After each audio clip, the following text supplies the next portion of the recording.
5 simple steps to avail a unit. Unang-una, choose your preferred unit. I-message mo ako para ma-assist kita at mag-set tayo ng schedule para sa free site viewing.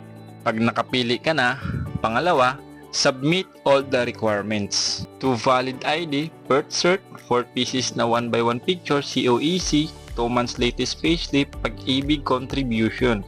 And then, yung statement of account of existing loan if any. So, okay na, kompleto na, and then nasubmit na natin yung requirements. Pangatlo, proceed na tayo dito sa verification and interview.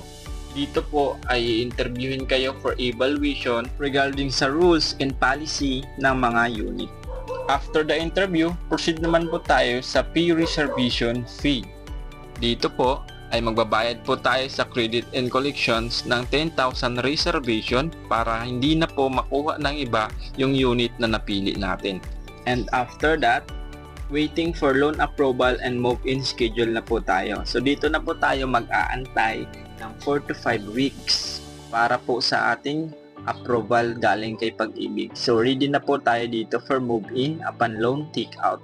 Ayun, ganun lang po kabilis ang pag-avail ng unit dito sa Urban Dica Homes Ortigas. So, ano pang hinihintay nyo? Ayan, i-message nyo na ako para ma-assist ko kayo and matupad natin yung pangarap nyong kondo.